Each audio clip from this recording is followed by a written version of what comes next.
This is Optimal Relationships Daily, episode 238. Want a better relationship? Commit to greatness by Erin Blaskie of and&nbsp. And I'm Joss Marie, your host and personal narrator. Ciao. I don't know if you remember me mentioning back in January that Lee, Talon, and I were going to spend a couple months in California, but we actually just got back to Michigan. We had such a blast while we were out there. Lee and Justin got to collaborate on a bunch of great things to come for OLD, and we actually got to be a part of the Irvine bowling event that OLD threw at the beginning of March for our listeners. Thank you to everyone who came. It was a really, really fun event, and we'd love to do it again in the future.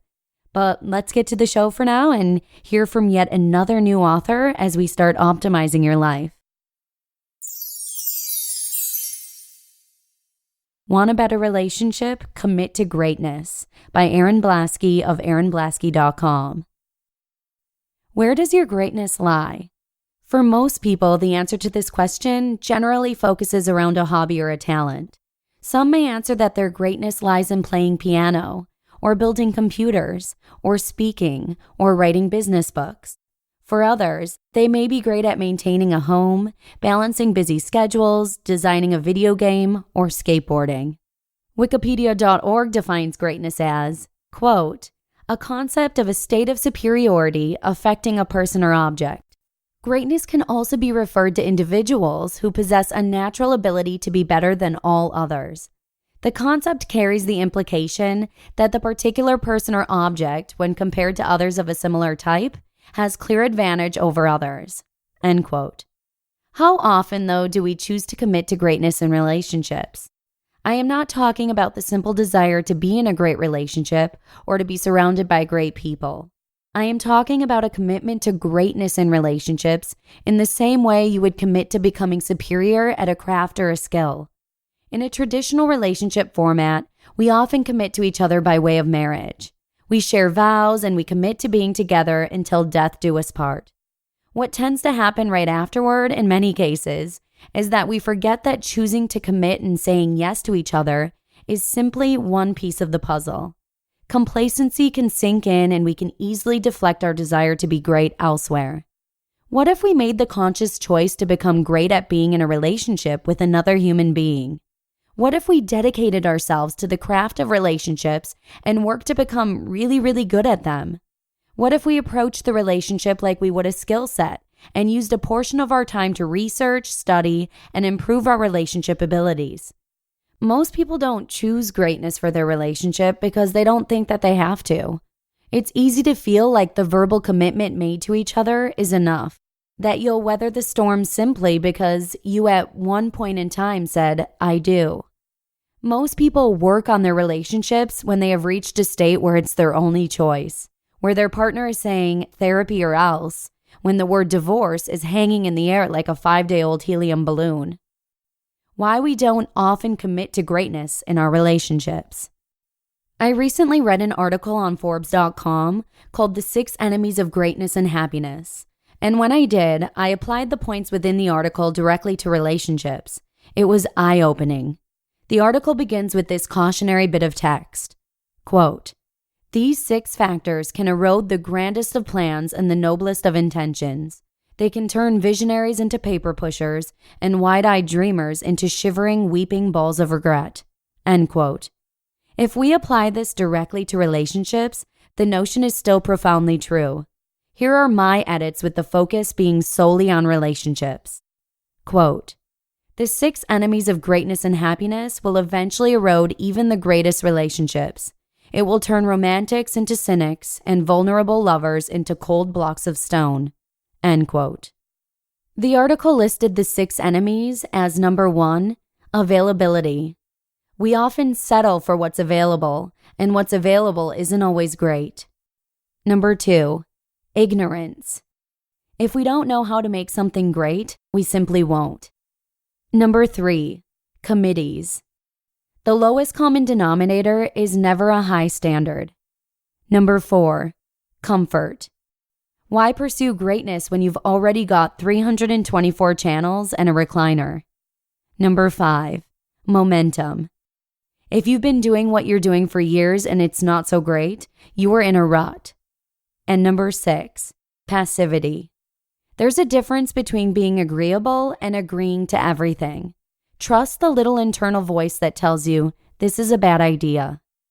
How many of these characteristics have you seen creep into your own relationships? Committing to being great at relationships means more than just choosing to make it a priority, however. It means making a conscious effort to become really, really skilled at them. Acceptance, awareness, and effort. I was having the conversation around greatness in relationships with my ex, and he made a comment along the lines of, if my future girlfriend can't accept me for who I am, then it's not a good fit, and therefore putting forth extra effort on a continuous basis doesn't necessarily seem like a good use of time. While it is true that acceptance has to happen, acceptance does not equal complacency. Acceptance is not about saying, this is as good as it gets, let's roll with this. Acceptance in the context of greatness means saying, I see you, and now I want to become the best partner I can be for you. As we continued to dissect the conversation, he made the following comment. Well, it sounds great, but you'll need to find someone that you want to be great for first, no? Yes, absolutely.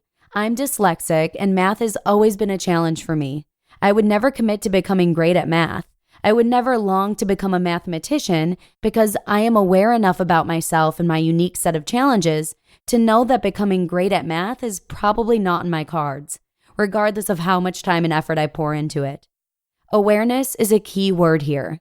You need to use your awareness about yourself and others to analyze whether or not the relationship is the right one. If you're in a relationship with someone that doesn't make you want to be the best version of yourself and bring everything you possibly can to the table, you just may be in the wrong partnership. However, when you know that you are in the right relationship and you are inspired and motivated by that person to become a better person, you'll know it. And committing to becoming great at relationships for yourself and ultimately for them as well will be an easy choice with not a lot of effort involved to get to that decision. I want my partner to be committed to greatness too. One of the things that we do in relationships is we often keep a scorecard.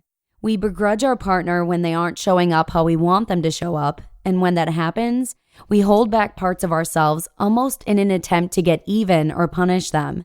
This is toxic behavior and will eventually get to a point where keeping score is your primary focus. When you choose to be great at relationships, you can't force your partner to do the same. You need to do it 100% for yourself. Would you ask your partner to become great at building computers if that wasn't their passion? No, of course not. Choosing to be great at relationships is something you need to do for yourself. But here's the best part. When you commit to greatness in relationships, the people around you will often rise up to meet you where you are. I'd love to encourage you to commit to becoming really, really great at relationships. Commit to spending an hour a week reading articles on the subject, talking to your partner about what he or she wants out of life, and take the time to better understand who they are as a human being. The more time you spend becoming a skilled communicator and relator, the better success you'll see not just with your partner, but with everyone else in your life too. Commit to greatness. Hugs and kisses. You just listened to the post titled, Want a Better Relationship? Commit to Greatness by Erin Blaskie of and&nbsp.